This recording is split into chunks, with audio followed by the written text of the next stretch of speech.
बच्चों अगली इक्वेशन हम अम्लीय माध्यम में ही करेंगे, और जिसके पहले जैसे आपने इक्वेशन करी है कि हर स्टेप बाय स्टेप आपने इक्वेशन की है वैसी करेंगे। इक्वेशन कुछ इस प्रकार की है, MnO4 minus minus plus C2O4, MnO4 single minus है, MnO4 माइनस मैग्नेट आयन है, C2O4 minus minus oxalate ion है, और ये रिएक्शन करके बनाएंगे Mn plus plus plus CO2। ये आपके पास इक्वेशन दे रखी है। इस इक्वेशन को अम्लीय माध्यम में करना है। कौन से माध्यम में? अम्लीय माध्यम का मतलब आप समझ गए होंगे कि आपको H प्लस और H2O के द्वारा इसको बैलेंस करना है। तो फर्स्ट स्टेप में आप जानते हैं कि फर्स्ट स्टेप में क्या करते हैं।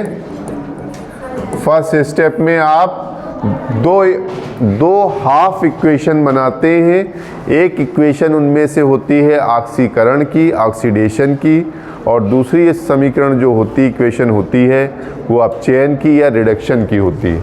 तो कैसे बनाएंगे आप देखेंगे, इधर का कौन सा पदार्थ इधर तरफ के कौन से पदार्थ में कन्वर्ट हो रहा है।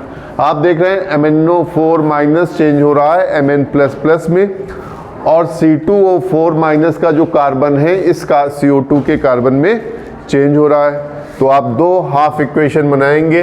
पहला देखेंगे MnO4 माइनस चेंज हो रहा है इधर के Mn प्लस प्लस में, और C2O4 माइनस माइनस चेंज हो रहा है CO2 में।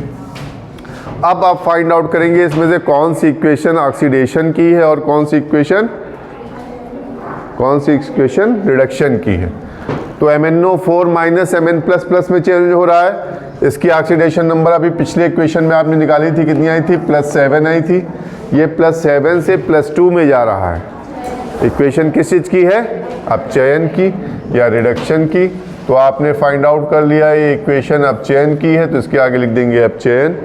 नीचे वाली समीकरण जो है C2O4 माइनस माइनस में इस कार्बन की ऑक्सीडेशन नंबर ही तो इसमें चेंज हो रही है।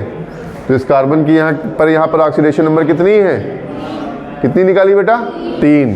तो इसकी आई है 3, और 3 से ये किस में जा रहा है? इस CO2 में कार्बन की कितनी है? 4 आ रही है। तो इस यहाँ पर इसकी आ रही 4, +3 से +4 में जा रहा है। ऑक्सीकरण संख्या में वृद्धि हो रही कि कमी? वृद्धि हो रही है 1 यूनिट की। इसका मतलब ये समीकरण किस चीज़ की हो गई? ऑक्सीकरण की। इस तरह से आपने दो समीकरणें फाइंड आउट की, एक ऑक्सीकरण की और एक अपचयन की। सेकेंड स्टेप में हम क्या करते हैं? आवेश का संतुलन करते हैं। क्या करते हैं? तो इसमें सेकेंड स्टेप में होगा आवेश का संतुलन। सेकेंड स्टेप इक्वेशन को फिर से हम लिखेंगे MnO4 minus that gives Mn plus plus C2O4 minus minus CO2। अब देखिए यहाँ +7 था, कितना था? +7 से +2 में जा रहा है, यानी 5 यूनिट की कमी हो रही है। इधर तरफ कितने इलेक्ट्रॉन देने पड़ेंगे? किस साइड में? राइट हैंड साइड की लेफ्ट हैंड साइड? कितने इलेक्ट्रॉन? 5 इलेक्ट्रॉन अगर इसको दे दिए जाएं तो इधर का जो मैग्नीज है और इधर का मैग्नीज है, दोनों की को जो आवेश है वो क्या हो जाएगा? संतुलित हो जाएगा। नीचे वाली इक्वेशन में ये +3 से किस में जा रहा है? +4 में जा रहा है। कितने इलेक्ट्रॉन की बात है बेटा? 1 इलेक्ट्रॉन की बात है। किधर तरफ दिए जाएंगे? राइट हैंड साइड में 1 इलेक्ट्रॉन दिया जाएगा, और राइट साइड में 1 इलेक्ट्रॉन देने से इसका भी आवेश क्या हो जाएगा? संतुलित हो जाएगा। इसके बाद स्टेप थर्ड, कौन सा step? Third step. Third step में बेटा हम क्या करते हैं? थर्ड स्टेप में हम परमाणुओं को संतुलित करते हैं, एटम्स को बैलेंस करते हैं। तो कैसे बैलेंस करेंगे? फिर से इस इक्वेशन को उतारते हैं। 5 electron plus MnO4 minus that gives Mn plus plus, और नीचे वाली इक्वेशन उतारेंगे C2O4 minus minus that gives CO2 plus electron. इसमें आप देख रहे हैं फर्स्ट इक्वेशन में जो दे रखी है, इसमें Mn इधर 1 है, इधर भी Mn कितना है 1 है, तो Mn को बैलेंस नहीं करना है।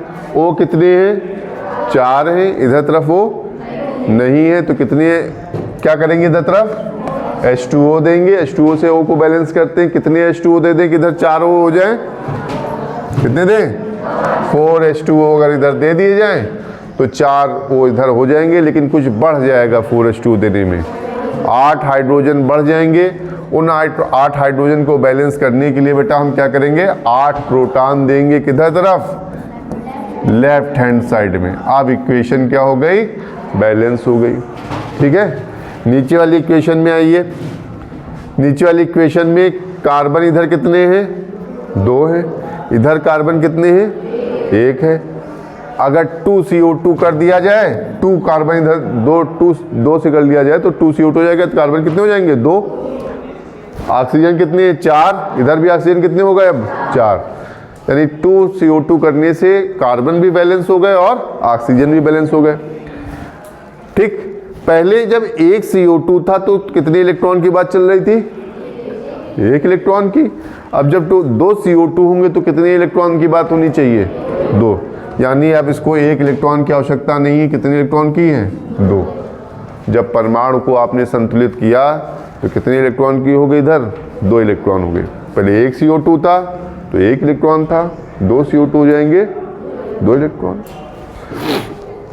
फोर्थ स्टेप, कौन सा स्टेप फोर्थ स्टेप में क्या करते हैं, फोर्थ स्टेप में बेटा हम ऐसी संख्या से या उचित संख्या से गुणा करते हैं कि इलेक्ट्रॉन क्या हो जाए कैंसिल आउट हो जाए। तो ऊपर वाली इक्वेशन में 5 इलेक्ट्रॉन दिखाई पड़ रहे हैं, नीचे वाली इक्वेशन में 2 इलेक्ट्रॉन दिखाई पड़ रहे हैं। हमें इलेक्ट्रॉन बराबर करने पड़ेंगे। कैसे बराबर कर सकते हैं, समीकरण 1 को हम किससे गुणा करें, समीकरण 1 को यदि हम 2 से गुणा कर लें और समीकरण 2 को यदि हम 5 से गुणा कर लें तो हमारा इलेक्ट्रॉन बैलेंस हो जाएगा। तो कैसे करेंगे भैया, 2 से गुणा करेंगे, 2 5 जा 10 electron plus 2MnO4 minus plus 16H plus, ठीक है, that gives 2Mn plus plus plus 4H2 है तो कितना हो जाएगा 8H2O। ये आ गया बेटा 8H2O। 5 से मल्टीप्लाई किया तो 5C2O4 minus minus plus that gives 10CO2 और प्लस 10 इलेक्ट्रॉन। इतनी बात बेटा सभी को समझ में आ गई। इसके बाद हम इलेक्ट्रॉन को कैंसिल कर लेते हैं और कैंसिल करने के बाद एरो की इस साइड वाला इस साइड में, एरो के उस साइड वाला उस साइड में लिखेंगे तो आ जाएगा 2MnO4 minus plus 16H plus plus 5C2O4 minus minus that gives 2Mn plus plus plus 8H2O plus 10CO2। ये आपकी बैलेंस इक्वेशन हो जाएगी। ठीक है, इसको नोट कर लीजिए।